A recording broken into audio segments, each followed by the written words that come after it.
दिनै जोङो गोरोबथानि 5 बोसोर बे गोथार सानखौ जों खुंफुंदों खोब गाजा गोमजायै जोंनि मोन 15 बर'नि माहारियारि आफाद आरो आगुनि सोमावसारग्रा आफादफोर बारग' एनडिबि, बारग' बिएलटि, बारग' जोंनि भलन्टियार फर्स, बर' थुनलाइ आफाद, आबोफ आरो हारिमु आफादजों लोगोसे गासै माहारिनि दैदेनगिरि आफादफोरा दिनै बाहागो लाफैदों। थारैनो दिनैनि हाबाफारिया मोनसे जाफुंसार महर मोनबाय आरो सागानगिरि मानगोनां प्रमद बर' बिथां, गबिन्द बसुमतारी बिथां आरो गोबां दैदेनगिरिफ्रा बेयाव दिनै बाहागो लाफैदों।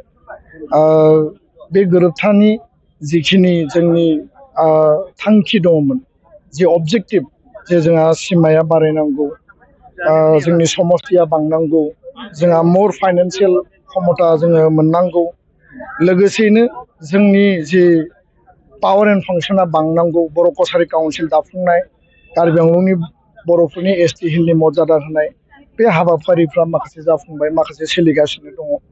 आरो बड'फाया जि मोन्थोरजों 1987 मायथाइनिफ्राय आलादा रायजोनि बड'लेण्डनि थाखाय सोमावसारदोंमोन, बेखौनो आधार हिसाबै लानानै दिनै बिएसि गोरोबथा, बिटिसि, बिटिआर 6 शेड्युलनि आधाराव बिटिआरआ मोर अट'नमि, मोर फाइनान्सियेल क्षमतानि मोनसे गोरोबथा। आरो दिनै गोबां जोंनि आगुनि दैदेनगिरि बारग' बिबानगिरिफ्रा बाहागो लादों।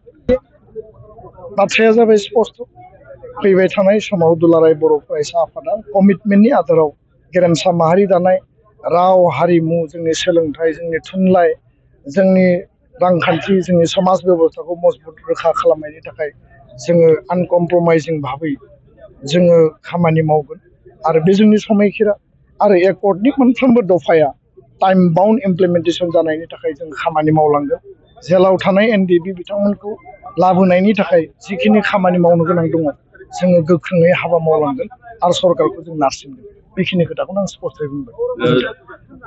दिनैसिमहालागै बिटिआरनि जि गोरोबथा, बे गोरोबथायाव जे रन्जन दैमारि बिथाङाबो दङमोन। बेनि उनाव रन्जन दैमारिया जिखिनि जेलनिफ्राय फैखांनायनि उनाव सागान होखांनायनि उनाव आरो फिन जोबथेसालियाव थांफिननो गोनां जादों।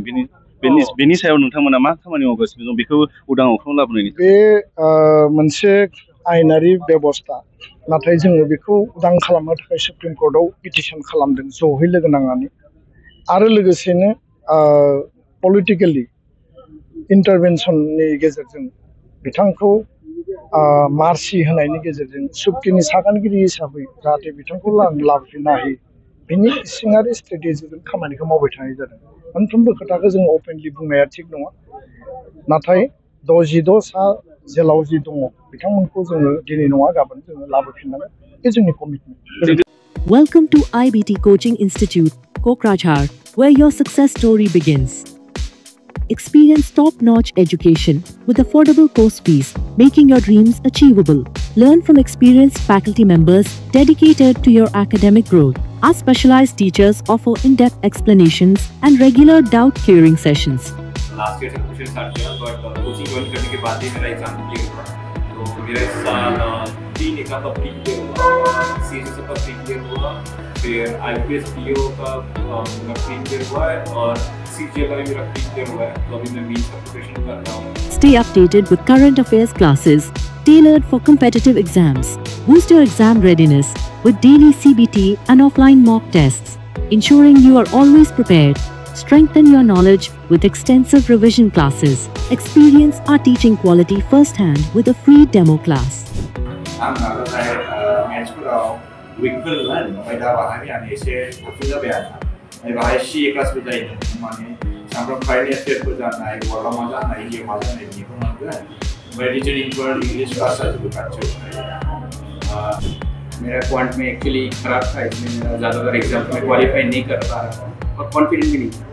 जब से मैंने ज्वाइन किया है तो मैं क्वांट पे एक्चुअली अभी मैं क्वांट पे अच्छा हूँ और कर भी पा रहा हूँ, तो अभी कॉन्फिडेंट भी हूँ और फैकल्टीज भी बहुत अच्छे हेल्प करते हैं बहुत। Access all resources and updates through our official app, Make My Exam. Receive comprehensive course materials and monthly magazines at no extra cost. Join India's #1 coaching institute with proven success in SSC. Our achievement.